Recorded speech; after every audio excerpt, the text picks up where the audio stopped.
নমস্কার। অঙ্গনার অঙ্গনেতে আপনাদের প্রত্যেককে আবারও স্বাগত জানাচ্ছি।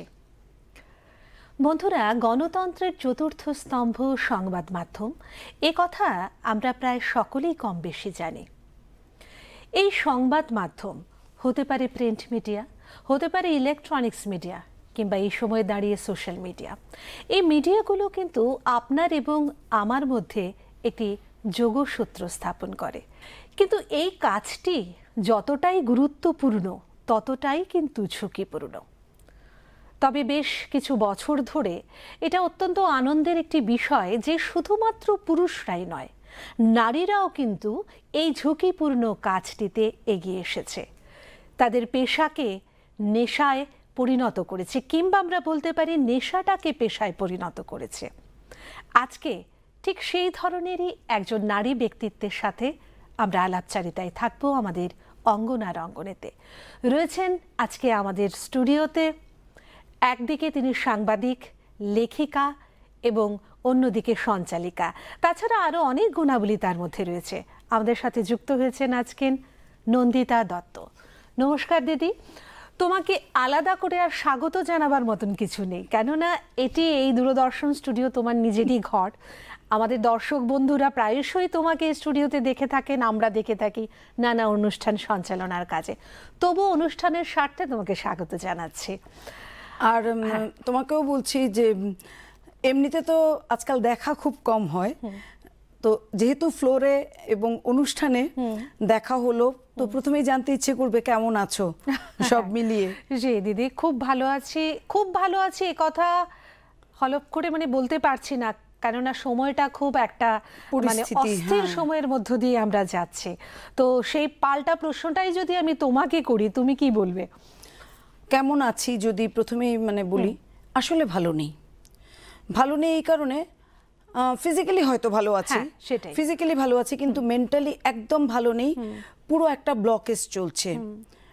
প্রথমত এই সময়ে, শুধু এই সময় বলবো না, বিগত বেশ কিছুদিন ধরে একটা অস্থির পরিস্থিতি, সেটা প্রকৃতির অস্থিরতা, রাজনৈতিক অস্থিরতা, সামাজিক অস্থিরতা, অর্থনৈতিক অস্থিরতা, যেদিকে তাকাবে সেদিকেই। অর্থনৈতিক অস্থিরতাটা কোন জায়গায়? আমরা যখন বাজারে যাচ্ছি, বাজারে গিয়ে যারা বাজার করি,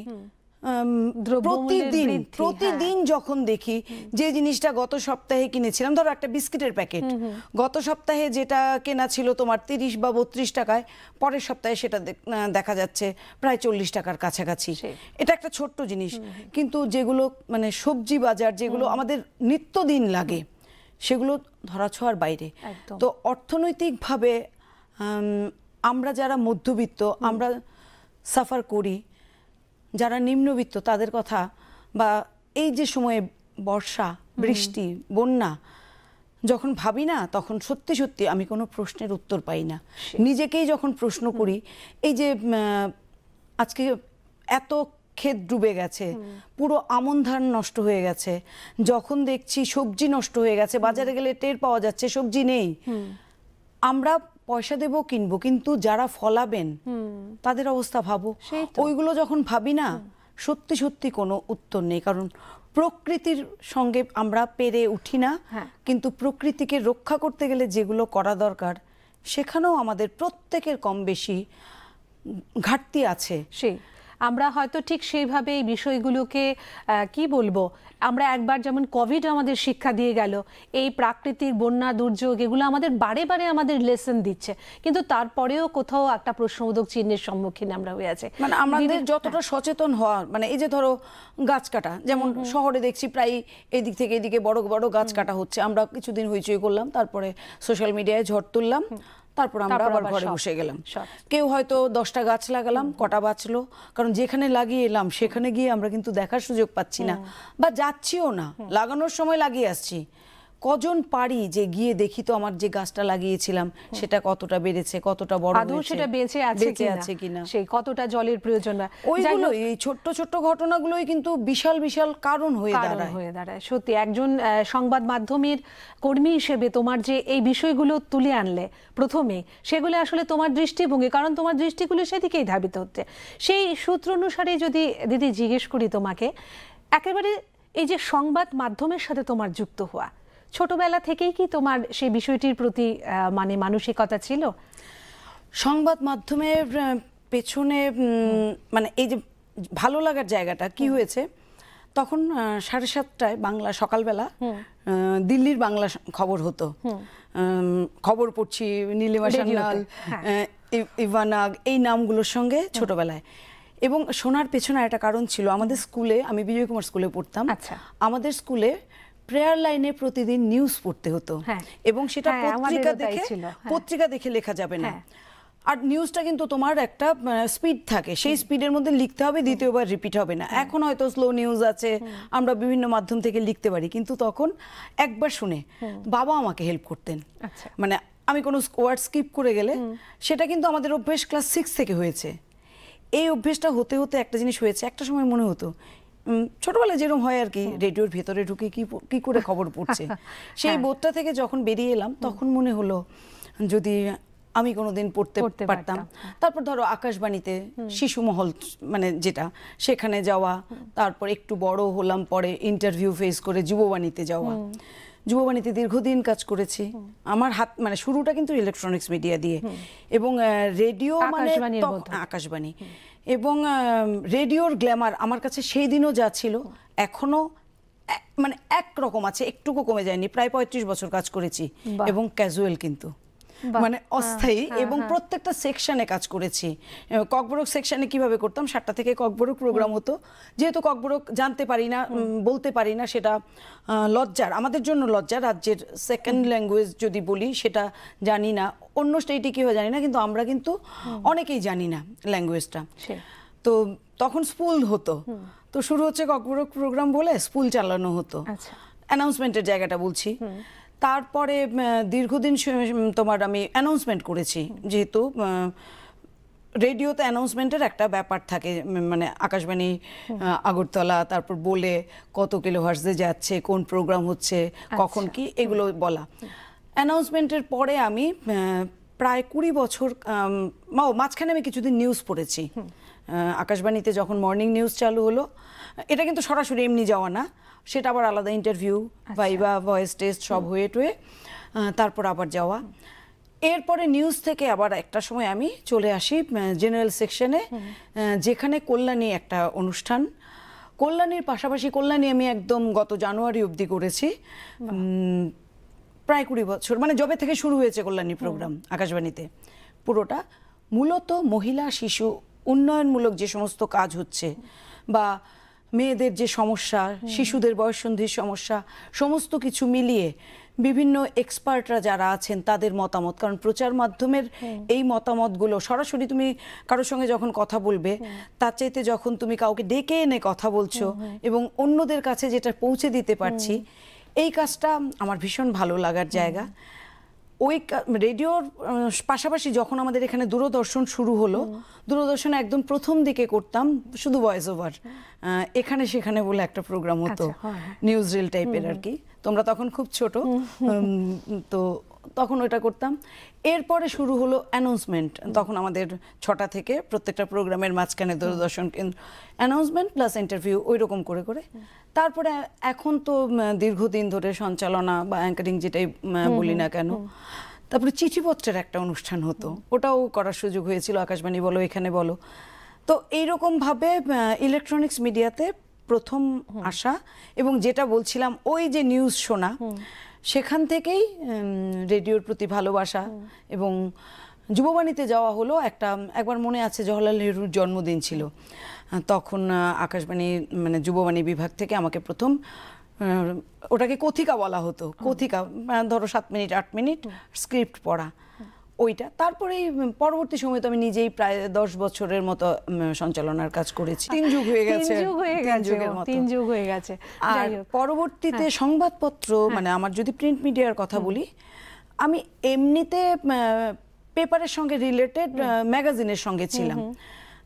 ত্রিপুরা দর্পণ থেকে একটা ম্যাগাজিন বেরোতো, রাজধানী আগরতলা, ওটার সঙ্গে কিছুটা। কিন্তু 2008-9-তে বলছি, আগরতলার এই পেপার আজকের ফরিয়াদ, সেই কাগজে প্রথম মেয়েদের বলে একটা পেজ শুরু হলো, এর আগে আগরতলায় কোনো পত্রিকায় এই পেজটা কিন্তু ছিল না। আচ্ছা। তো ওইখানে নন্দিনী যে বিভাগটা ছিল সেটা দায়িত্ব ছিল আমার, সেটা দীর্ঘদিন করেছি। তার পরবর্তীতে আমি পিআইবির কাজ, প্রেস ইনফরমেশন ব্যুরোর রিপোর্টিং বা ফিচার রাইটার হিসেবে যখন প্যানেলে এলাম তখন থেকে মূলত ফিচার লেখা। ফিচার লিখতে গেলে এবং সেটা ডেভেলপমেন্ট জার্নালিজমের জায়গাটা, তো মাঝখানে বলি ওই যখন ফরিয়াতে কাজ করতাম সেই সময় জার্নালিজম পড়ার সুযোগ হয়। আমার মাস্টার্স ছিল বাংলাতে, পিএইচডি করতে করতে কাজ ছেড়ে দিয়েছি, করিনি কমপ্লিট। সেখান থেকে আমি জার্নালিজমে চলে যাই এবং ডিপ্লোমা 1 বছরের সার্টিফিকেট কোর্স ছিল সেটা করি। পরবর্তীতে অনেকগুলো প্রজেক্টের সঙ্গে কাজ করা, বিভিন্ন জায়গায় ইস্যু ভিত্তিক কাজ করা, ফিচারের জায়গাটা এভাবেই মানে পুরোটা জড়িয়ে গেছি আর কি। সত্যি তোমার এই কথাগুলো শুনতে শুনতে দর্শক বন্ধু যারা শুনছেন কথাগুলো ভীষণ মানে কি বলবো অনুপ্রেরণা পাচ্ছে যে এত কিছু এত বছর ধরে তুমি এই পেশাটাকে ভালোবেসে এর সাথে একেবারে নিজেকে যুক্ত করে রেখেছো। যেটা শুরুতে বলছিলাম দিদি, এই পেশাটা কিন্তু একটা ঝুঁকিপূর্ণ পেশা। তো তোমার কি এত বছরের অভিজ্ঞতায় কোথাও মনে হয়েছে যে সত্যি এটা একটা ঝুঁকিপূর্ণ পেশা, যে একজন নারী হিসেবে তোমার এমন কিছু অভিজ্ঞতার কখনো সম্মুখীন হতে হয়েছে কি? দেখো, কাজ করতে যখন যাব, আমি যখন জেনেছি যে আমি এখানে কাজ করব, তখন আমি ভুলে যাই আমি নারী না পুরুষ। তখন কিন্তু আমার মনে হয় আমি একজন মানুষ হিসেবে যতটা করতে যাওয়ার, হ্যাঁ অনেক সময় অনেকে ধরো একটা টিম যাচ্ছি কোথাও, 4 জন ছেলে, আমি হয়তো একজন মেয়ে, তো অনেকে হয়তো আর কি মেরে, দিদি আপনি ওই জায়গাটা পেরোতে পারবেন, আপনি তো আবার শাড়ি পরেন, মানে মজার ছলেই বলতো। কিন্তু আমার এটাও ভালো লাগতো এই কারণে, ওরা যে কেয়ারিং, যে শাড়ি পরে, হ্যাঁ সত্যি কথা আমি গর্বিত এই কারণে, আমি পাহাড় বলো, নালা বলো, জল বলো, সব কিন্তু শাড়ি পরেই যে সমস্ত জায়গায়, এবং দূরদর্শনেরও বিভিন্ন অনুষ্ঠান আমরা বাইরে গিয়ে রেকর্ডিং করি, প্রত্যন্তেও গিয়েছি, সেখানেও যখন গিয়েছি শাড়ি পরেই গিয়েছি। তো মানে তোমার মনে হয়েছে কাজটা আমার করতে হবে, তো এখানে আমি কি নারী কি পুরুষ সেটা আমি ভাবি না, যদি পারিপার্শ্বিক দিক থেকে আমার উপর কোনো না থাকে, নেতিবাচক কিছু না থাকে আমি করব। আরেকটা জিনিস কি, নেতিবাচক কি থাকে না, থাকে তো নিশ্চয়ই, সেটাই প্রশ্নটা আমার। কিন্তু ওটাকে না আমি এমন ভাবে গর্ব করে বলছি না, এটা বোধহয় আমার নেচার, মানে আমার ভেতরগত যে শক্তি বা নেচার যদি বলো, ওইখানে বোধহয় কোথাও একটা কিছু আছে যে এটা আমি পারবো। আমার কোনোদিনই মনে হয়নি যে এটা আমি পারবো না। একমাত্র ড্রাইভ করতে পারি না, হ্যাঁ এটা আমার সারা জীবনের আক্ষেপ, গাড়ির ড্রাইভটা আমি করতে পারি না, মানে পারিনি। কিন্তু যদি চেষ্টা করেছিলাম তা না, কিন্তু যতটা সময় দেওয়া দরকার সেটা পারি না। কিন্তু আমার মনে হয় কি জানো, যদি মানুষ চেষ্টা করে, সেই চেষ্টার ক্ষেত্রে বয়স এবং পারিপার্শ্বিক অনেকটাই তুমি অতিক্রম করতে পারবে। তোমার ইচ্ছা শক্তি, জেদ এবং ভালো লাগা, তুমি যেই কাজটা করতে চাইছো তুমি কতটা অন্তর দিয়ে করতে চাইছো, মানে তুমি কতটা কাজটাকে ভালোবাসো, কতটা ভালোবাসো কাজটাকে। সেটাই দিদি, লেখালেখির কথা যখন বলছিলে মনে হচ্ছে তুমি তো ভীষণভাবে ছোট গল্প ভালোবাসো, আমি জানি। ছোট গল্প লেখার প্রতি তোমার একটা আলাদা করে ঝোঁক আছে, কেন? এই যে কেন, ওই যে বললাম ফিচার, সংবাদপত্রের পাতা বলো বা রেডিওর সমীক্ষা বলো বা যে কোনো জায়গায় একটা নির্দিষ্ট সময়ে বা নির্দিষ্ট কিছু ঘেরাটোপ থাকে, আমাদের কিছু গাইডলাইন থাকে, ওর বাইরে গিয়ে তুমি লিখতে পারবে না। কিন্তু যখন তুমি ছোট গল্প লিখবে, ধরো ক্রাইম নিউজ যদি তুমি করো, একটা সময়ের পরে কিন্তু ক্রাইম নিউজটাও তোমাকে থেমে যেতে হবে। তুমি বেশি খোঁচাখুচি করলে পরে যে কোনো ভাবেই হোক, সেটা তোমার পরিবার থেকে না, পরিবার থেকে হতে পারে যে এগুলো করতে যাওয়ার কি দরকার, বা ধরো তোমার বন্ধু বান্ধব বলতে পারে, তোমার অভিভাবক স্থানীয়রা বলতে পারে, আর এই ধরনের রিস্ক কেন নিচ্ছ, দরকার নেই, দূরে থাকো, এরকম বলার। কিন্তু তুমি যখন ছোট গল্প লিখবে তখন কিন্তু ওই যেগুলো তুমি পারোনি, মানে আমার ক্ষেত্রে আমি যেটা আমি নিউজে করতে পারিনি, যেটা আমি ক্রাইম নিউজে করতে পারিনি, সেটা আমি এসে আমার ছোট গল্পে, যেমন এই প্রসঙ্গে বলি, গত বছর আমি পুজো সংখ্যায় একটা গল্প লিখেছিলাম। মানে আমাদের এখানে এখন ধরো ড্রাগসের যে সমস্যা, থার্ড জেন্ডার বা তৃতীয় লিঙ্গের ওদের যে জায়গাগুলো ন্যায্য পাওয়ার জায়গা এবং তাদেরকে কিছু লোক কিভাবে মিস ইউজ করছে এবং কিছু কিছু মানুষ সেই মিস ইউজের শিকার হচ্ছে, সেগুলো নিয়ে আমার একটা অনেকটা তুমি মানে ক্রাইম আছে এবং ক্রাইমটাকে ধরা হলো সেটা তো ওই একটা গোয়েন্দা মন থাকা যে ক্রাইমটাকে কেন ধরা। তো ওইখানে ওই গল্পটা যখন অনেকে পড়েছে তো আমাকে বলেছিল যে গল্পটা এটা উপন্যাস হলে খুব ভালো হয়, তুমি এটাকে আরেকটু মানে ডালপালা বাড়াও এটাকে এবং অন্য দিকগুলো আরও আনো। যদিও হয়নি, কারণ একটা ফ্লোতে যেই লেখাটা হয় পরবর্তীতে হয় না, ওইটাই যেটা সংবাদে যেটা শেষ হয়ে যায় সেটাকে গল্পে। তাহলে দেখা যাচ্ছে যে ব্যক্তিগতভাবে নন্দিতা দত্ত যে বিষয়গুলোকে হয়তো সংবাদ হিসেবে প্রকাশ করতে পারে না, সেটা তার অন্তরের সমস্ত নির্যাসটুকুকে সে বার করে এই ছোট গল্পের মধ্যে। এটা কিন্তু আরেকটা আমাদের দর্শকদের জন্য অনুপ্রেরণা, বা আমিও তোমার কাছ থেকে এই মুহূর্তে এটা শিখলাম, যেগুলো আমরা হয়তো সেইভাবে ব্যক্ত করতে পারি না, সেটাকে কোনো না কোনো ভাবে কিন্তু আমার নিজের স্যাটিসফ্যাকশন, এবং এটাতে আমার যে নিজের স্যাটিসফ্যাকশন, কে পড়লো, কজন তোমাকে রিঅ্যাকশন জানালো, আমার অন্তরের ভাবটুকু আমি প্রকাশ দিলাম। করতে কিন্তু এবং যদি সত্যি আমি, কারণ লেখাটা সবচেয়ে বড় মাধ্যম, আর এখন সোশ্যাল মিডিয়ার যুগে এত বেশি ফেক নিউজ আসে, কেউ যাচাই করে না যে কি দেখছি কি বুঝছি, আর একটু যাচাই করি, কেন ফরওয়ার্ড করব।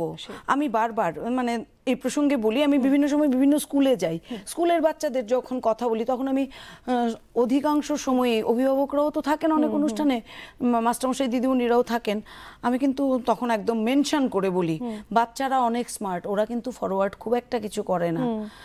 আর আমরা ভাবি কি আমাদের বয়সীরা যে আমরা যা জানলাম আমি বোধহয় প্রথমে জানি, আমি ফরওয়ার্ড করি। এই ফরওয়ার্ড করাটা যে কত খারাপ, কারণ পজিটিভ জিনিস তুমি করো, কিন্তু ফেক কতগুলো জিনিস আজকাল আমরা দেখছি, মানে এমন সমস্ত সিচুয়েশন সৃষ্টি করে দেয় যে ঘটনাটা ঘটেইনি আদৌ আমাদের দেশে, আমাদের রাজ্যে ঘটেনি, আমাদের দেশে ঘটেনি, বাইরের কোনো কিছুকে এনে অ্যাড করে, আর এখন তো এডিট করে সবকিছু করা যায়, মানে যা খুশি করা যায়, যার মুখ তার গলা, মানে কে কার গলা কিছুই বোঝা যাচ্ছে না, কোনটা বিশ্বাস করবে কোনটা বিশ্বাস করবে না। দিদি, ঠিক এই মুহূর্তে আমার একটা প্রশ্ন তোমার কাছে থাকবে, যে এই যে সোশ্যাল মিডিয়ার কথাটা যেটা তুমি বলছিলে, তোমার কি মনে হয় একজন মিডিয়ার ব্যক্তিত্ব হিসেবে এই সোশ্যাল মিডিয়া বর্তমানে আমাদের সমাজকে কতটা, মানে এর পজিটিভ এবং নেগেটিভ সাইডটা সম্পর্কে কি বলবে? পজিটিভ সাইড যদি বলি, ধরো কোথায় কি হয়েছে, ধরো তুমি অনেকদিন ধরে একজনকে জানো কিন্তু কথাবার্তা নেই, খোঁজ নেই, কিন্তু দেখলে যোগসূত্র স্থাপন হলো, মানে তুমি দেখলে ওর একটা অ্যাচিভমেন্ট, বা কখনো বয়োজ্যেষ্ঠ কারোর খবর জানলে যে উনি পরলোক গমন করেছেন। এছাড়া তোমার হারিয়ে যাওয়া বন্ধু, হারিয়ে যাওয়া আত্মীয় স্বজনকে ফিরে পাওয়ার একটা জায়গা কিন্তু সোশ্যাল মিডিয়া। আমি আমার এক বন্ধুকে প্রায় 40 বছর পরে খুঁজে পেয়েছি সোশ্যাল মিডিয়ার কারণে। এটা হলো ভালো দিক, তুমি অনেক ইনফরমেশন পাও। ইনফরমেশন আজকাল মানে ওই ঠিক ভুল তোমাকে যাচাই করতে হবে, কিন্তু যেগুলো বৈজ্ঞানিকভাবে সত্য, যেগুলো সাহিত্যের ক্ষেত্রে সত্য, সেগুলো তুমি হাতের কাছে পেয়ে যাচ্ছ। যদি 10 ভাগ পজিটিভ থাকে, অধিকাংশ ক্ষেত্রে এগুলোর মিস ইউজে সেটা নেগেটিভ হয়ে যায়। এবং এই মিস ইউজটা বন্ধ করা আমরা যারা একটু জানি বুঝি আমরাই কিন্তু করতে পারি, যদিও আমরা নীতি পুলিশ না, আমরা এটা করতে হবে সেটা করতে হবে, এই উচিত এটা সেটা বলে, উচিত বলে কিছু হয় না। আমার ভেতর যদি না জাগে, অন্যকে আমি উচিত কেন বলবো, এই ঔচিত্য বোধটা আমার ভেতরে থাকতে হবে। তো সেটা থাকতে হলে কোথায়? সেই শিক্ষার জায়গাটা। আমরা তো এখন শিক্ষা মানে কি একটা সার্টিফিকেট আছে, কার কত বড় সার্টিফিকেট আছে, সেই শিক্ষা না, যেই শিক্ষা পরিবারের, সেটাই শুধুমাত্র প্রথাগত শিক্ষা না। তো সোশ্যাল মিডিয়াতে যেগুলো দেখছি সেগুলো একটু ভাবা দরকার, এবং এখান থেকে অনেকে অসুস্থ হয়ে যান। সেদিন আমাকে একজন বলছিল, আরে বাস যা দেখছি সব একই মিশে একই। আমি তখন বললাম, শোনো, এতক্ষণ থাকবে না, স্ক্রিন টাইম কমাও। স্ক্রিন টাইম কমাও এই কারণে কম থাকবে সোশ্যাল মিডিয়ায়, তোমার যে জিনিসগুলো পড়া দরকার তুমি সেভ করো, সেভ করে রেখে অফলাইন হয়ে জিনিসগুলো পড়ো। তো বলছে, আরে এটা তো ভাবিনি। আমি হ্যাঁ, এইভাবে ভাবো, দেখবে পজিটিভ জিনিসটা মাথায় থাকবে। তুমি একটা পজিটিভ কিছু পড়তে যাচ্ছ, নেগেটিভ কিছু এসে গেল, একদম তো ওই ঘেটে যায় পুরো ব্যাপারটা। সেই একদম মানে সত্যি কথা, তোমার সাথে এই বিষয়টাতে আমিও ভীষণভাবে একমত। মানে অ্যাকচুয়ালি সোশ্যাল মিডিয়াটা হয়তো আমাদের অনেক কিছু ভালো করছে, কিন্তু আমরা দেখতে পাচ্ছি বর্তমান সময়ে দাঁড়িয়ে কিন্তু মানে সমাজের মধ্যে হিংসা বাড়ানো, উন্মাদনা সৃষ্টি করছে। এই বিষয়টা থেকে আমাদের হয়তো আরেকটু সচেতন হতে পারে হবে, এবং আমাদের সমাজকে আরো অনেকটা হবে। কারণ তুমি দেখো আমাদের পরবর্তী মানে প্রজন্মের ওরাই তো এখন বিভিন্ন জায়গায় লিডিং, ওরা দেখো কত সচেতন। ঠিক, ওরা মানে যারা সত্যি সত্যি এগুলো নিয়ে ভাবে ওরা কিন্তু অনেকটা সচেতন, এবং ওরা তো বলেই যে সোশ্যাল মিডিয়ার যেই প্ল্যাটফর্মটা সবাই ইউজ করে বলে ওটাকে তো ডাস্টবিন করে দিয়েছে সবাই মিলে। কোথায় ঢেঁড়স চচ্চড়ি রান্না করলো সেটা তো আমি আবার বললাম যে নেগেটিভভাবে ভাবো কেন, ঢেঁড়স চচ্চড়িটাও শেখার মতো। যে জানে না ভেন্ডিটা কিংবা ঢেঁড়সটাকে কিভাবে রান্না করতে হয় সে তো শিখছে। তবে এখনকার সময়ে এই শর্টস বা কি বলে রিলসে এগুলো তো সত্যি কথা মানুষকে বিভ্রান্ত করে। আর দেখুনদারি, আমি কোথায় কি জামা কিনলাম, কোথায় কি গয়না কিনলাম সেই দেখানো। যারা বিজনেস করছে ওরা দেখাক, ওরা তো দেখাবেই, কারণ ওটা পাবলিসিটির ব্যাপার রয়েছে, প্রফেশন, ও দেখাবে। কিন্তু আমি নিজে কি কিনলাম সেটা পাঁচজনকে দেখানোর, এটার মধ্যেও কিন্তু একটা ধরনের হিংসা এবং কি বলবো অহংকার কাজ করে। তোমার কথা অনুযায়ী মানে সমস্ত কিছু হাঁসের মতন, অনেকটা দুধ আর জলে মেশানো, সেখান থেকে আমাদের দুধটা সংগ্রহ করে নেওয়া, সেরকমই একটা ব্যাপার। একদম। দিদি, তুমি যখন এখনকার জেনারেশনের কথা বললে, তো একটা প্রশ্ন মনে হলো যে আমাদের উত্তরসূরি যারা রয়েছে, আমরা কিন্তু কথায় কথায় বলি যে তোরা ভীষণ আত্মকেন্দ্রিক হয়ে যাচ্ছিস। তো এই যে আত্মকেন্দ্রিক বিষয়টা, সেটার নেপথ্যের কারণ হিসেবে তুমি কি বলবে? আমি কিন্তু বাচ্চাদের একদম দোষ দেব না। কেন জানো? সময়। একজন অভিভাবক, তাকেও খুব একটা সবসময় দোষ দেব না, কারণ অনেক বাড়িতেই দেখা যায় অভিভাবক চাইছেন বাড়িতে কেউ এলে বাচ্চাটা বেরিয়ে আসুক, কথা বলুক, নিজের ঘরে না বসে থেকে। ব্যস্ততা সবার থাকে, কিন্তু একটু এসে যে কি মাসি, পিসি, কাকু যেই আসুক বাড়িতে, দাদু, দিদা, যে মা কখন এসছো, কেমন আছো, এইটুকুনি কথা বলতে 30 সেকেন্ড থেকে 1 মিনিট লাগে। এটা যদি গার্জিয়ানরা একটু খেয়াল করে, তো অনেক সময় দেখা যায় বাবা মাই হয়তো বাচ্চাকে ঠাকুমা দাদুর সঙ্গে ঠিক মতো মিশতে দিচ্ছে না, পড়াশোনায় ব্যস্ত। অথচ এই যে ঠাকুমা দাদুর অভিজ্ঞতা এবং তাদের যে স্নেহ এবং শাসন, সেটাতে কিন্তু যে গভীরতা থাকে বাবা মার মধ্যে, কিন্তু আমি সবার কথা বলবো না, কোথাও একটা টান থাকে যে আমার ছেলে মেয়ে কি করছে অন্যকে আমার একটু যেন দেখানোর ব্যাপারটা এসে যায়, এবং প্রতিযোগিতার জায়গাটা, এই জায়গাটা থেকে বাচ্চাদেরকে তুমি খুব ভালো রেজাল্ট করবে বা করছো, তুমি যেটা করছো সেটা এখন অনেকেই হয়তো আর বলে না যে শেয়ার করবে না।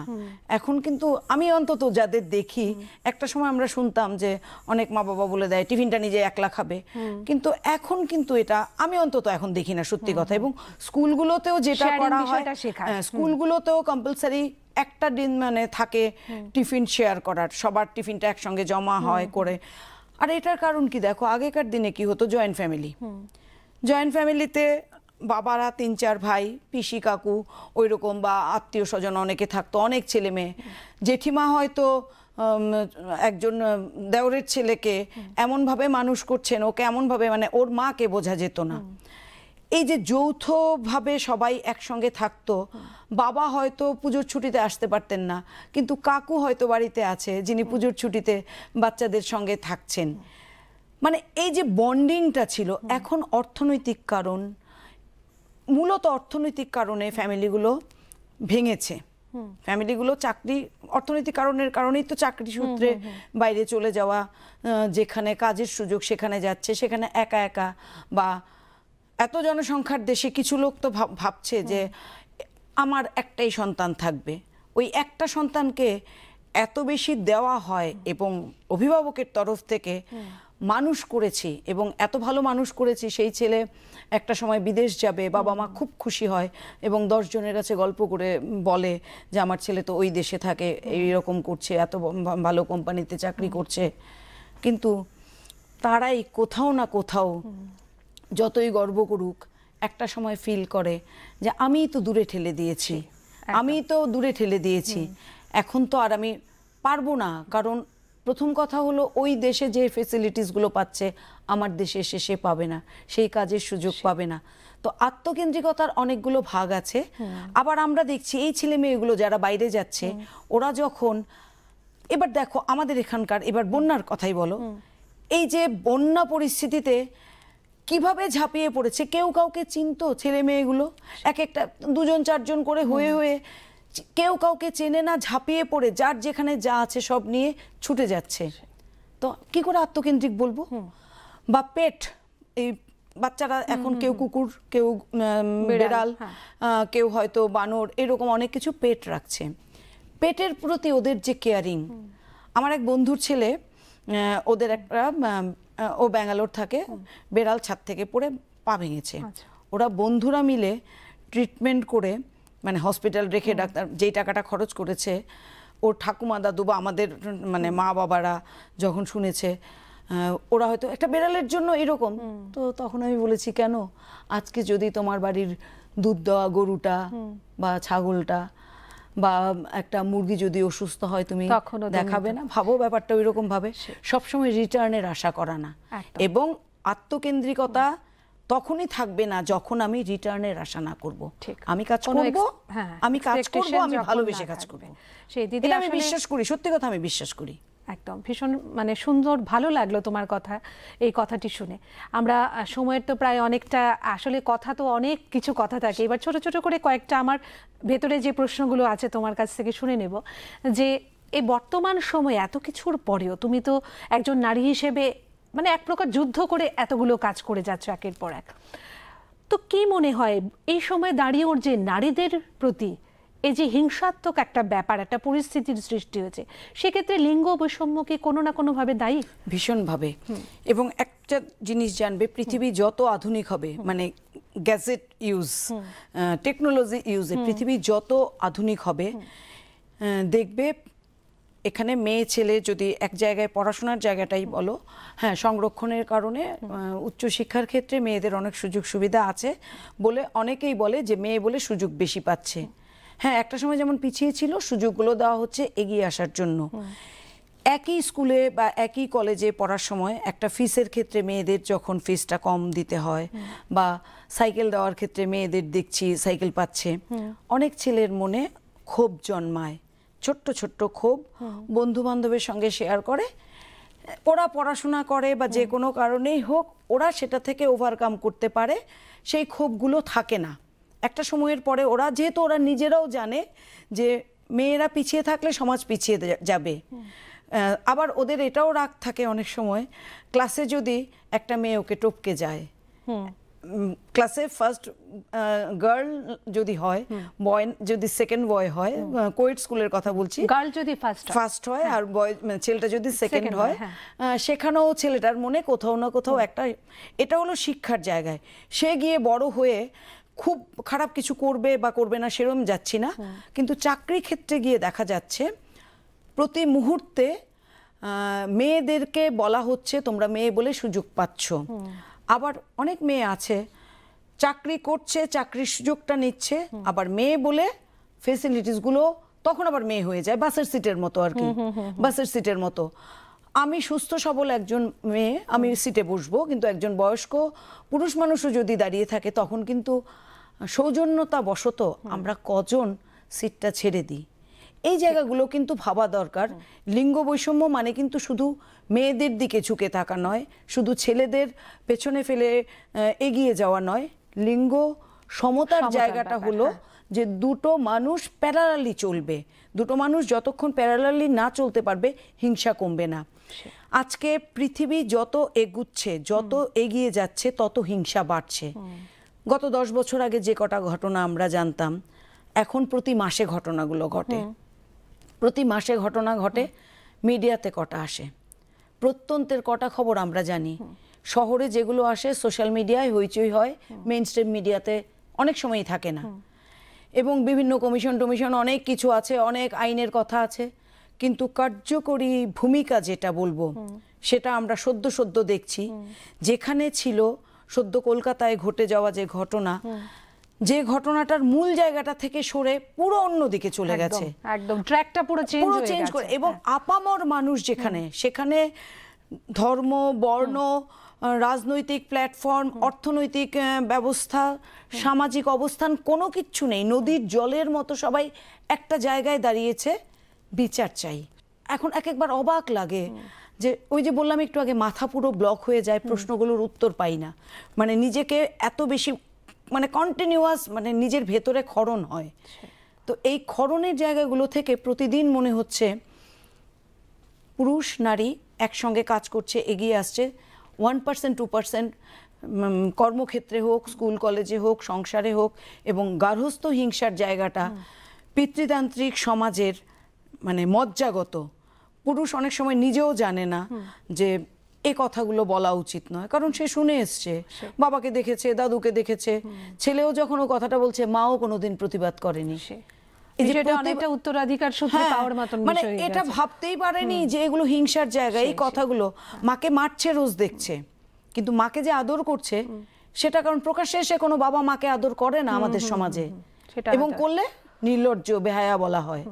তো এই জায়গাগুলো যতদিন না ক্লিয়ার হবে, কিন্তু আমি না খুব একটা আশাবাদী নই। মানুষ বলে আশা করতে, কিন্তু আমার তো মনে হচ্ছে যে মানুষ এত বেশি কৃত্রিম মানসিকতার হয়ে যাচ্ছে। ওই যে বললাম সোশ্যাল মিডিয়ার মুখ আর মুখোশ, যেটা সোশ্যাল মিডিয়ায় তোমাকে প্রশংসার বন্যায় ভাসিয়ে দেবে, পেছনে এসেই সেই কথাগুলো এমনভাবে বলবে একই মানুষ। তো এই দ্বিচারিতার জন্যই লিঙ্গ বৈষম্য এবং হিংসা, হানাহানি, সমস্ত কিছু আজকের এই পরিস্থিতি। দিদি, একেবারে সর্বশেষে একদম ছোট্ট করে তোমার কাছে শুনবো যে তুমি তো অনেক জাতীয় পুরস্কারে ভূষিত হয়েছো, আমরা জানি। তো কি মনে হয় আজকে এই সময়ে দাঁড়িয়ে তুমি কতটা সফল? পুরস্কারের কথা বলতে গেলে শুরুটা কিন্তু একদম এখানে অমিয় দেবরায় স্মৃতি পুরস্কার, যেটা প্রেস ক্লাব দেয় আগরতলার, এবং আমি তখন পত্রিকায় নন্দিনী পেজ, এবং নন্দিনী পেজ যেটা করতাম সেটাতে যেমন পুরনো যারা নারী রয়েছেন, রাজ্যের শিক্ষা ব্যবস্থা, শিক্ষা বিস্তার, রাজনৈতিক সচেতনতা, সমস্ত জায়গায় কাজ করেছেন, তাদের কথা বলার চেষ্টা করেছি।